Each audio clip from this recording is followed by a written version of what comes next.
नमस्कार बंधू भगिनींनो, गोस्वामी तुलसीदास यांची जयंती श्रावण महिन्यातील शुक्ल पक्षातील सप्तमीच्या दिवशी येते। त्यांच्या जयंतीच्या निमित्ताने त्यांच्या प्रतिमेला आणि विचारांना सर्वप्रथम मी मनपूर्वक अभिवादन करतो। तसं तर भारतामध्ये अनेक संत जन्माला आले, त्यात उत्तर भारतातील वाल्मिकी म्हणून ज्यांचा उल्लेख करता येईल असे संत म्हणजे गोस्वामी तुलसीदासजी होत। वारकरी संप्रदायामध्ये तुलसीदासांच्या रामचरित मानसाचा उल्लेख अनेक कीर्तनकार, प्रवचनकार, अभ्यासक करताना दिसतात। विशेषत्वानं तुलसीदास हे त्यांच्या पत्नीच्या उपदेशामुळं परमार्थाकडे वळले असंही सांगितलं जातं। आज संपूर्ण उत्तर भारतातच नव्हे तर जगात ज्या ग्रंथाला अत्यंत आदराचं स्थान आहे तो ग्रंथ म्हणजे रामचरित मानस होय। सर्व रसांनी परिपूर्ण असा ग्रंथ आहे। या ग्रंथावरून अनेक साधक रामकथा करतात।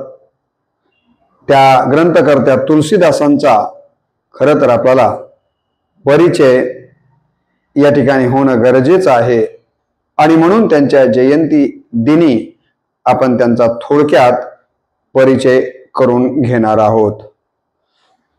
त्यांचा जन्म 1589 मध्ये राजापूर उत्तर प्रदेश मध्ये आई हुलसाबाई व वडील आत्माराम दुबे यांच्या पोटी झाला। त्यांच्या जन्मवर्षाबद्दल मतभेद आहेत। काही जण 1497 हे त्यांचा जन्म वर्ष मानतात, काही जण 1511 तर काही जण 1532 अशा पद्धतीनं देखील त्यांच्या जन्मवर्षाच्या बद्दल सांगितलं जातं। त्यांच्या जन्मगावाबद्दल देखील काही प्रमाणामध्ये मतभेद आपल्याला पाहायला मिळतात। असं सांगितलं जातं की ते आईच्या गर्भामध्ये 12 महिने राहिले आणि त्यानंतर त्यांचा जन्म झाला। आपल्या सगळ्यांना माहिती आहे की प्रत्येक व्यक्तीचा जन्म हा आईच्या गर्भात 9 महिने 9 दिवसाच्या नंतर होतो। अनेक जण तर त्यापूर्वी देखील जन्म घेतात, परंतु गोस्वामी तुलसीदासांचं विशेषत्व हे आहे की ते आपल्या आईच्या गर्भामध्ये 12 महिने राहून या ठिकाणी त्यांचा जन्म झाला। असं सांगितलं जातं की जन्मताना ते रडले नाहीत, तर जन्मल्याबरोबर त्यांच्या मुखातनं श्रीराम अशा प्रकारचा त्यांनी प्रभू रामचंद्रांचाच या ठिकाणी उच्चार केला आणि म्हणून त्यांचं नाव राम बोला अशा पद्धतीचं ठेवण्यात आलं, कारण जन्मल्याबरोबर त्यांनी प्रभू रामचंद्रांचाच उच्चार केलेला होता नावाचा। असं सांगितलं जातं की जन्मताना ते 32 दात जन्मताच त्यांना आलेले होते आणि जन्मताना ते 5 वर्षाच्या बाळासारखे दिसत होते। ज्या वेळेला त्यांचा जन्म झाला ते अभुक्त मूळ नक्षत्र होतं आणि या अभुक्त मूळ नक्षत्रावर त्यांचा जन्म झाल्यामुळे आई वडिलांनी ज्योतिषांना मुलाच्या बद्दल विचारणा केली असताना ज्योतिषांनी सांगितलं की हा मुलगा आई वडिलांच्यासाठी अशुभकारी आहे। आणि मग हे कळाल्याबरोबर आई जी हुलसाबाई आहे त्यांनी काय केलं तर मुलाला काही होऊ नये म्हणून दशमीच्या दिवशी, सप्तमीच्या दिवशी जन्मले, दशमीच्या दिवशी 3च दिवसामध्ये आपली दासी सुनिया नावाची जी होती तिच्याबरोबर या मुलाला सासरी पाठवलेलं आहे आणि लेकराला तिकडे पाठवलं आणि आईनं हे जग सोडलेलं आहे, म्हणजे आई मृत्युमुखी पडलेली आहे। वृद्ध वडीलही असेच विरक्त बनलेले आहेत। वृद्ध असहाय्य सुनिया नावाच्या दासीनं त्यांचा अत्यंत हालाकीच्या परिस्थितीमध्ये सांभाळ केला व रामबोलाच्या 5व्या वर्षी दासी सुद्धा हे जग सोडून गेलेली आहे। आई तर गेलीच, परंतु ज्या सुनिया नावाच्या दासीनं या रामबोलाचा प्रतिपाळ करायला सुरुवात केली होती ती दासी देखील वयाच्या 5व्याच वर्षी हे बाळ 5व्या वर्षात असतानाच हे जग सोडून गेलेली आहे. आणि मग पुढे या रामबोलाला अनाथ जीवन जगावं लागलेलं आहे. पुढे ते गुरु नरहरी बाबांची आणि त्यांची भेट झालेली आहे. त्यांनी त्यांची मुंज केलेली आहे आणि नाव तुलसी अशा पद्धतीचं, तुळशीराम अशा प्रकारचं ठेवलं. ही विधी अयोध्येमध्ये पार पडली. या विधीवेळी गायत्री मंत्रांचा स्पष्ट उच्चार या बालकानं केलेला आहे. म्हणजे कुठल्याही प्रकारचा गायत्री मंत्राची अगोदरची कसलीच माहिती नसताना त्यांनी या गायत्री मंत्राचा उच्चार केलेला आपल्याला दिसून येतो. अयोध्येत असतानाच राम मंत्राची दीक्षा त्यांना दिली गेलेली आहे. गुरु त्यांना या ठिकाणी विद्या देऊ लागलेली आहेत. असं सांगितलं जातं की या रामबोलाचं लहानपणापासूनच प्रबल अशा प्रकारची, तीव्र अशा प्रकारची बुद्धी होती. हे आपण लक्षात घेतलं पाहिजे. नंतर गुरु शिष्य सुकर शस्त्र, ज्याला सोरो असं म्हटलं जातं, त्या ठिकाणी गेलेले आहेत. गुरुने इथे शिष्याला रामचरित्र ऐकवलं असंही त्यांच्या चरित्राच्या संबंधानं सांगितलं जातं. पुढे ते काशीला आले. येथे शेष सनातन यांच्याकडं 15 वर्ष राहून वेद आणि वेदांगांचा या रामबोलानं, आता पुढे गुरुने नाव दिल्यामुळे तुलसीदासांनी या ठिकाणी अभ्यास केलेला आहे. प्रपंच वासना काही वर्षाच्या नंतर त्यांच्या अंतःकरणामध्ये जागी झाली आणि पुन्हा ते गावाकडे आलेले आहेत. आणि गावाकडे आल्याच्या नंतर त्यांना समजलं की आपले वडील हे जग सोडून गेलेले आहेत, कारण तोपर्यंत त्यांना माहितीच नव्हतं.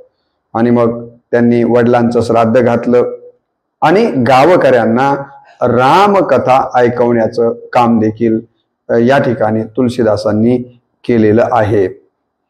पुढे त्यांचा विवाह रत्नावली या स्त्रीशी झालेला आहे.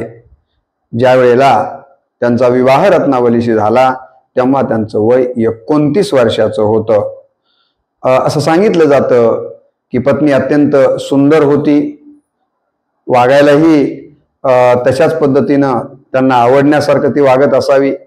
म्हणून हे तुलसीदास आपल्या पत्नीच्या आहारी गेलेले होते. म्हणजे पत्नीला सोडून ते राहतच नव्हते.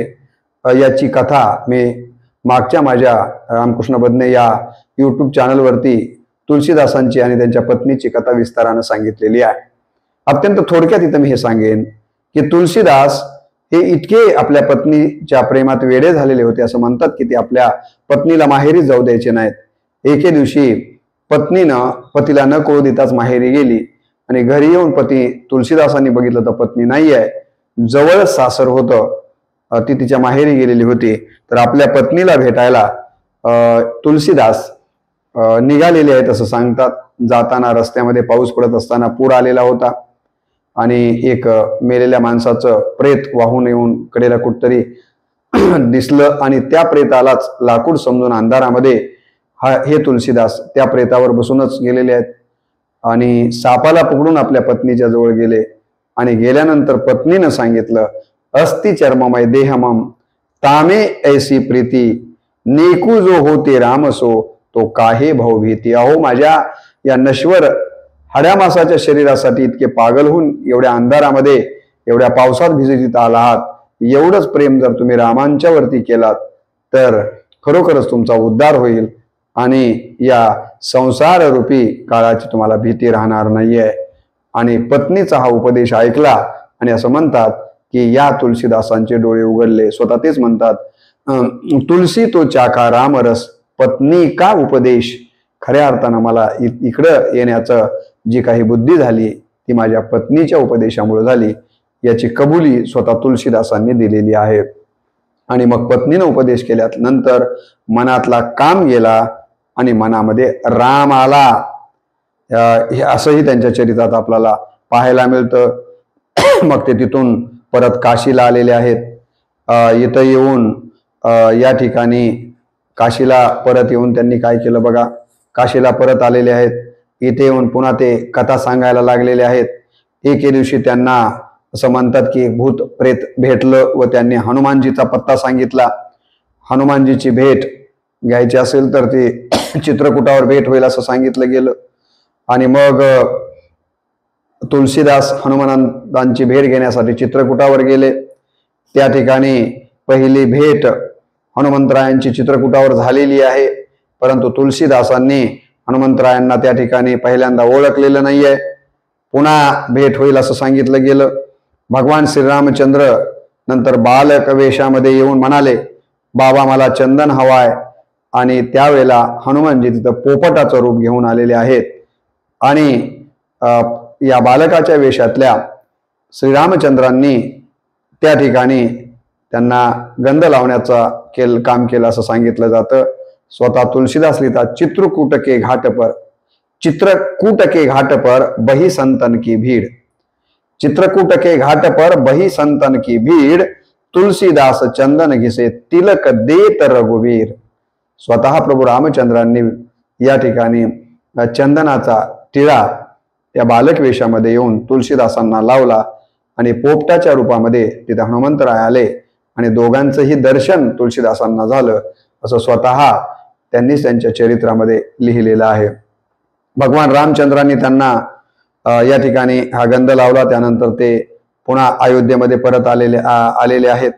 नंतर तिथून ते प्रयागला गेले. तिथे माघ मेळा लागतो.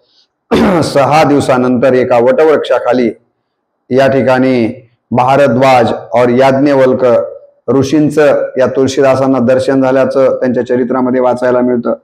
तिथेही त्यांनी रामकथा चालू असलेली पाहिलेली आहे. ती रामकथा त्या ठिकाणी त्यांनी तुलसीदासांनी श्रवण केली. नंतर काशीला परत आले. प्रल्हाद घाटावर एका ब्राह्मणाच्या घरी राहू लागले. आता त्यांना कवित्व स्फुरू लागलेलं आहे. काशीला येऊन ब्राह्मणाच्या घरी राहत असताना त्यांना कवित्व स्फुरायला लागलेलं आहे. त्यांनी ते कवित्व संस्कृतमधनं म्हणजेच पद्य रचना करायला सुरुवात केलेली आहे. आणि असं सांगतात की त्यावेळेला तुलसीदासाच्या स्वप्नामध्ये प्रभू शंकर किंवा महादेव आलेले आहेत आणि स्वप्नामध्ये येऊन तुलसीदासाला सांगितलं की तुम्ही तुमच्या भाषेतून रचना करा, संस्कृतमधून काय करू नका, रचना करू नका, तर तुमच्याच भाषेतनं रचना करा, माझा या कामी तुम्हाला आशीर्वाद आहे असं शंकरांनी त्यांना स्वप्नात येऊन सांगितलं. आणि मग त्यांनी वाल्मिकी रामायण व अन्य ग्रंथांचा आधार घेऊन तत्कालीन समाजाला प्रेरणा देणारा ग्रंथ रामचरित मानस नावाचा ग्रंथ सलग 2 वर्ष 7 महिने 26 दिवसामध्ये लिहून पूर्ण केलेला आहे. आज जो जगभर रामचरित मानस हा तुलसीदासांचा ग्रंथ खूप प्रसिद्ध आहे. हा ग्रंथ तुलसीदासांनी 2 वर्ष 7 महिने 26 दिवसामध्ये पूर्ण केलेला आहे.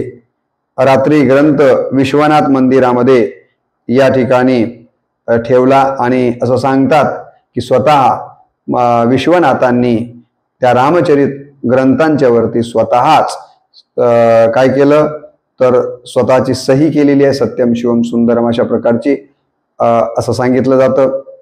परंतु माणसाचं मोठेपण व्हायला लागलं की त्याचा द्वेष करणारी लोक देखील तशीच वाढतात. पंडित लोक मात्र आता तुलसीदासांचा द्वेष करायला लागलेले आहेत आणि या द्वेषातनच तुलसीदासांना वर हल्ला करण्यासाठी म्हणा, मारण्यासाठी म्हणा 2 चोर पाठवलेले आहेत. परंतु चोर यांना मारण्यासाठी येतात तर तिथं त्यांच्या रक्षणासाठी 2 जण धनुष्यधारी उभे असलेले दिसतात. म्हणजे साक्षात परमेश्वरच यांचं रक्षण करतायत हे चित्र तिथं बघायला मिळतं. या ठिकाणी ग्रंथांची ही जी प्रत आहे ती अकबराकडे असलेल्या 9 रत्नांच्या पैकी टोडरमलनं ताब्यात घेतलेली आहे. आता ही प्रत तर निघून गेली, रामचरित मानस आता करायचं काय.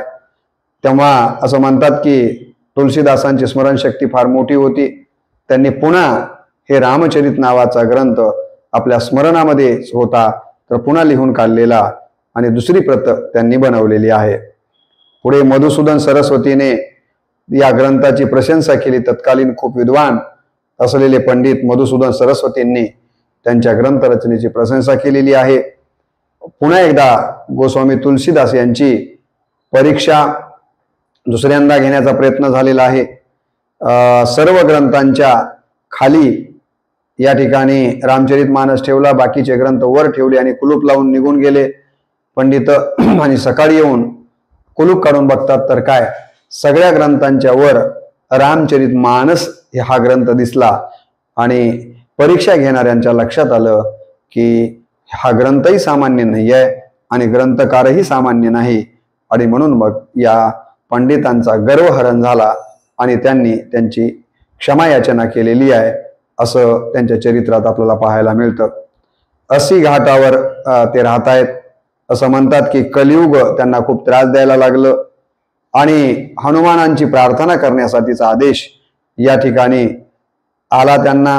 आणि त्यांनी मग विनय पत्रिका या ठिकाणी लिहिलेली आहे, असं आपल्याला त्यांच्या चरित्रात पाहायला मिळतं. भगवान रामांनी, प्रभू रामांनी त्यावर स्वतः स्वाक्षरी केली असंही सांगितलं जातं. संवत 1680 म्हणजे 1600 श्रावण कृष्ण तृतीयेला शनिवारी 80 घाटावर गोस्वामींनी राम राम अशा प्रकारचा मुखावाट उच्चार करत शरीर त्याग केलेला आहे, म्हणजेच ते ब्रह्मलीन झालेले आहे. याबद्दल स्वतःच तुलसीदास लिहितात, संवत 1680 संवत 1680 80 गंग के तीर, 16 संवत्सर 80 गंग के तीर, श्रावण शुक्ल सप्तमी तुलसी त्यजो शरीर. श्रावण शुक्ल सप्तमी तुलसी त्यजो शरीर, असं स्वतःच्याच मृत्यूबद्दल म्हणण्यापेक्षा ब्रह्मलीन होण्याबद्दल किंवा शरीर त्यागण्याबद्दल त्यांनी लिहून ठेवलेलं आहे. त्यांना एकूण 126 वर्षाचं आयुष्य लाभलं. त्यांनी आपल्या आयुष्यामध्ये अनेक ग्रंथ लिहिलेले आहेत, ज्यापैकी रामल्ला नहचू, वैराग्य संदीपनी, रामाज्ञा प्रश्न, जानकी मंगल, रामचरितमानस, सतसई, पार्वती मंगल, गीतावली, विनय पत्रिका, कृष्ण गीतावली, बरव्य रामायण, दोहावली आणि कवितावली अशी त्यांनी आपल्या आयुष्यामध्ये मोठी ग्रंथरचना केलेली आहे. त्यात सर्वाधिक प्रसिद्ध ग्रंथ जर कोणता असेल तर तो रामचरित मानस हा ग्रंथ राहिलेला आहे. 400 वर्षापूर्वी कुठलीच मुद्रण व्यवस्था नसताना त्यांचं लेखन सर्वसामान्यांपर्यंत पोहोचलं.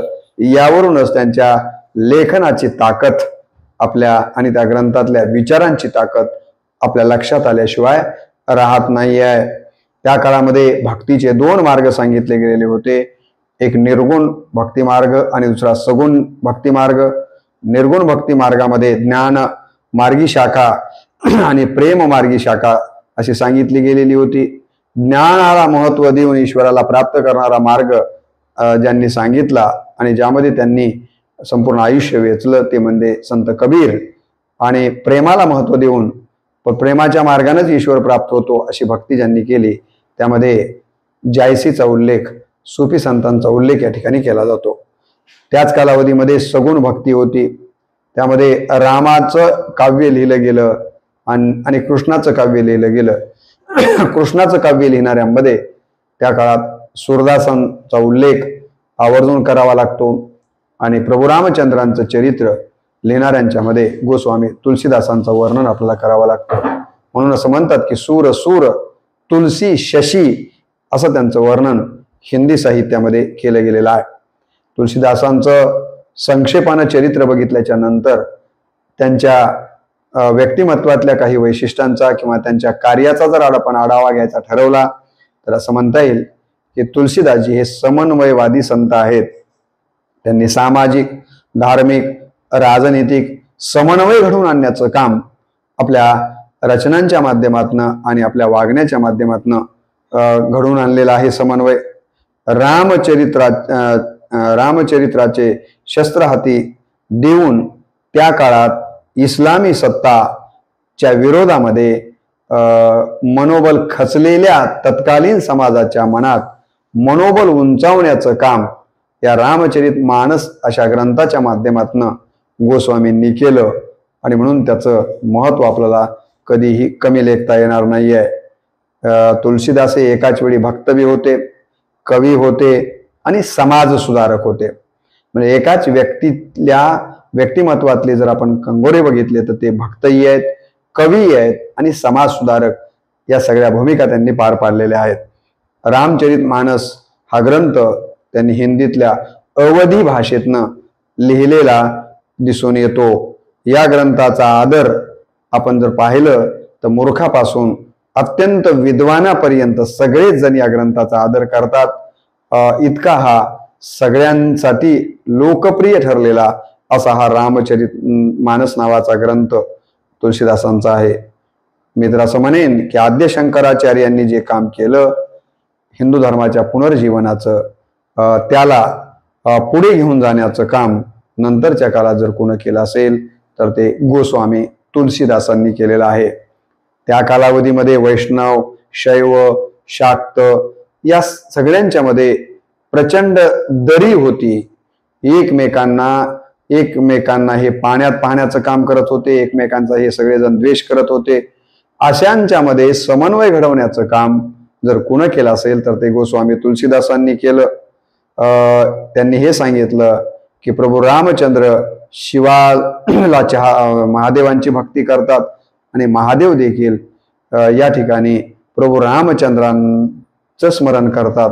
या प्रकारचा समन्वय शिव आणि राम यांच्यामध्ये दाखवण्याचा प्रयत्न जाणीवपूर्वक त्यांनी केलेला आहे. मस्जिदीच्या बाहेर फकीरांबरोबर तुलसीदासजी बसत असत. शूद्र आणि पीडित व्यक्तींची देखील त्यांनी सेवा केलेली आहे. म्हणजे जातीयतेच्या बद्दलचा शूद्र विचार त्यांनी केलेला नाही आहे, तर या जातीयतेच्या धार्मिकतेच्या भिंती तोडण्याचं काम गोस्वामींनी त्या काळात केलेलं आहे. स्वतःच्या वर्तनातून आणि लेखनातून जाती पाती वर्ग वर्ण यापेक्षा माणूस धर्म श्रेष्ठ आहे हे सांगण्याचं काम तुलसीदासांनी केलं. रूढी परंपरा, कर्मकांड, अंधश्रद्धा, ईर्ष्या, द्वेष ह्या सगळ्या गोष्टी तत्कालीन समाजामध्ये मोठ्या प्रमाणावर वाढलेल्या होत्या. त्याला संपवण्याचा प्रामाणिक प्रयत्न गोस्वामींनी केला. त्यांनी जो ग्रंथ लिहिला रामचरितमानस हा लोकभाषेमध्ये ग्रंथ लिहिला आणि एका अर्थानं संत ज्ञानेश्वर माऊलींनी जे पूर्वी भगवद्गीता ही संस्कृतमध्ये होती तिला ज्ञानेश्वरीत प्राकृताच्या माध्यमातून आणण्याचा प्रयत्न केला, ज्ञानेश्वरीच्या माध्यमातून. तशाच प्रकारे वाल्मिकी रामायण हे संस्कृतमध्ये होतं, त्याला अवधीमध्ये रामचरितमानसाच्या माध्यमातून आणून संत ज्ञानेश्वर महाराजांच्या सारखंच कार्य गोस्वामी तुलसीदासांनी केलेलं आहे. वाल्मिक रामायण जशाच्या तसं त्यांनी घेतलेलं नाहीये. तुम्ही जर तुलसीदासांचं रामचरितमानस बघितलात आणि वाल्मिकी रामायण बघितलात तर निश्चितपणे दोन्हींच्या मध्ये फरक दिसतो. फरक हाच आहे की त्यांनी आपल्या या ग्रंथामध्ये तत्कालीन प्रश्नांना वाचा फोडण्याचं काम केलेलं आपल्याला दिसून येतं. त्यांनी समाजामध्ये स्वाभिमान जागृत करण्याचं काम केलेलं आहे आणि त्यांनी हे बिंबवण्याचा प्रयत्न केला समाजामध्ये की तुम्ही त्या प्रभू रामचंद्रांचे वंशज आहात ज्यांनी अन्याय, अत्याचार या ठिकाणी असणाऱ्या रावणाचा निप्पात केला होता आणि सत्याचा विजय घडून आणला होता. वंचितांना न्याय मिळवून देण्यासाठी त्यांनी प्रयत्न केला होता. तर तसंच तुम्हाला देखील या ठिकाणी प्रभू रामचंद्रांचे वारसदार म्हणून त्या प्रकारचं काम करणं गरजेचं आहे. गोस्वामीजी भगवान रामांना मानव हृदयात शोधताना दिसतात. म्हणून त्यांनी काशीत एका भुकेने व्याकुळ शूद्र व्यक्तीचे हातपाय स्वच्छ धुवून भोजन खाऊ घातलं होतं. त्यामुळं त्या काळच्या रूढीवादी ब्रह्मवृंदांनी त्यांना त्रासही दिलेला आहे. कारण जेव्हा जेव्हा एखादा संत तत्कालीन समाज व्यवस्थेत चालत असलेल्या रूढ परंपरेच्या विरोध विद्रोह करतो तेव्हा विद्रोह करणाऱ्या, क्रांती करणाऱ्या कुठल्याही व्यक्तीला तत्कालीन प्रस्थापित लोक हे त्रास देत असतात. तसाच तुलसीदासांचा हा जो समन्वयवादी दृष्टिकोन आहे, पुरोगामी दृष्टिकोन आहे, तत्कालीन ब्रह्मवंतांना मान्य झालेला नाही आहे आणि म्हणून त्यांनी त्यांना निश्चितपणे त्रास देण्याचं काम देखील केलेलं आहे.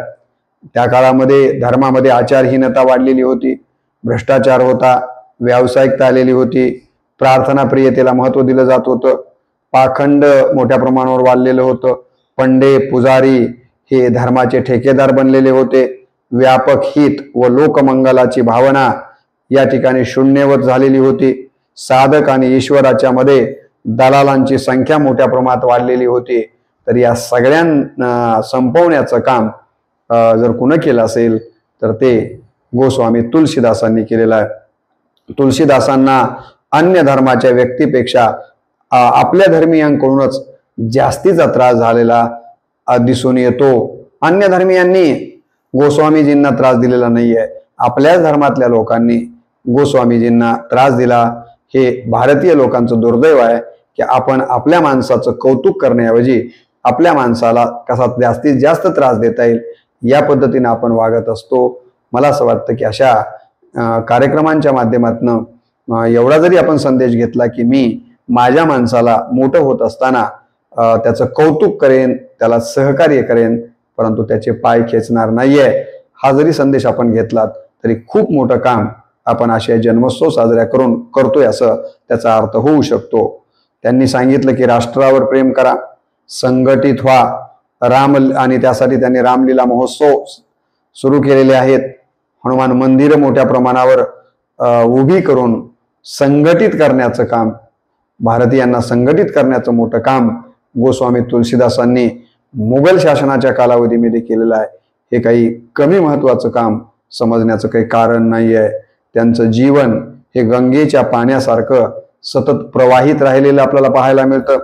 त्यांनी आपल्या आयुष्यामध्ये समन्वय, सहयोग, सहानुभूती, त्याग, क्षमाशीलता, अहिंसा आणि कर्तव्य परायणतेला अत्याधिक महत्व दिलेलं आहे. शैव वैष्णव, सगुण निर्गुण, ज्ञान आणि भक्ती, राजा प्रजा, नर नारायण या सगळ्यांच्या मध्ये खऱ्या अर्थानं समन्वय घडवण्याचं काम जर कोणी केलं असेल तर ते गोस्वामी तुलसीदासांनी केलेलं आहे. आणि म्हणून तुलसीदासांचं चरित्र हे त्या कालावधीमध्ये अनेकांना प्रेरणा देणारं चरित्र ठरलेलं आहे. आणि अशा या एका अर्थानं राष्ट्रसंत सारखं काम करणाऱ्या गोस्वामींचं मी पूर्वीच आपल्याला म्हणालो की नाम रामबोला होतं, परंतु नंतर त्या पत्नीच्या उपदेशाच्या नंतर त्यांच्या नावामध्ये गोस्वामी असं आलेलं आहे. गो म्हणजे इंद्रिय, स्वामी म्हणजे ताबा मिळवणारा. एक काळ असा होता की इंद्रियांच्या ताब्यामध्ये हा रामबोला होता, परंतु नंतर मात्र या रामबोलाचं परिवर्तन गुरुच्या सानिध्यामुळं आणि काय झालं तर हा रामबोला इंद्रियाच्या ताब्यातून बाहेर पडला आणि इंद्रियच त्यांच्या ताब्यामध्ये आले.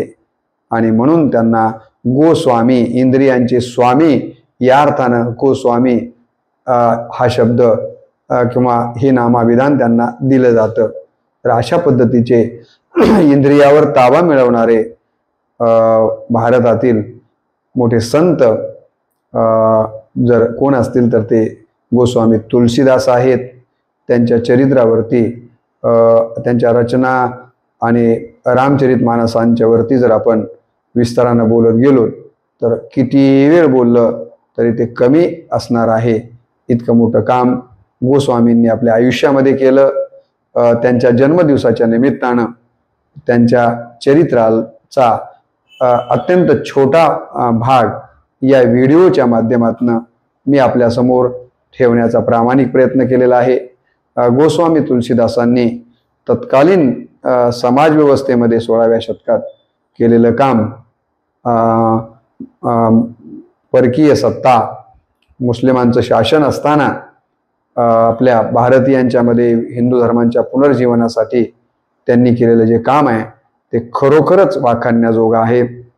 हनुमान चालिसा ज्याची चर्चा सतत आपल्या देशामध्ये होत असते, ते हनुमान चालिसा लिहिण्याचं काम तुलसीदासांनी केलेलं आहे. आणि खऱ्या अर्थानं प्रभू रामचंद्रांचं चरित्र जनामध्ये आणि जनमनामध्ये रुजविण्याचं काम कुणी केलं असेल तर जसं महर्षी वाल्मिकींनी केलं, त्यानंतर जर सर्वाधिक प्रभू रामचंद्राच्या चरित्राला सर्वदूर पोचविण्याचं काम कुणी केलं असेल तर ते गोस्वामी तुलसीदासांनी केलेला आहे। आणि म्हणून त्यांच्या सारख्या या महान संताच्या चरित्राचा जागर आपण घातला तर आपल्याला देखील या ठिकाणी चांगलं लिहिण्याचा आणि चांगला सहवास अशा चरित्राच्या श्रवणातनं घडावा आणि या महान संताच्या या ठिकाणी चरित्राचा नवीन पिढीला परिचय व्हावा एवढाच प्रामाणिक उद्देश ठेवून आज त्यांच्या जयंतीच्या निमित्तानं हा व्हिडिओ मी आपल्या चरणी समर्पित करतो आहे। आपण याचं श्रवण करावं। आतापर्यंत जर रामकृष्ण बदने या यूट्यूब चॅनलला आपण सबस्क्राईब केलं नसेल तर करून 300 पेक्षा अधिक विषयावरचे अशाच प्रकारचे वेगवेगळे व्हिडिओ आपण ऐकावेत एवढीच नम्र अपेक्षा आपल्या श्रोते बाबांकडनं करतो आणि आपल्या चरणी आणि गोस्वामी तुलसीदास यांच्या चरणी नतमस्तक होऊन मी माझ्या विचारांना या ठिकाणी पूर्णविराम देतो आणि व्हिडिओ याच ठिकाणी संपवतो। या ठिकाणी सब संतन की जय।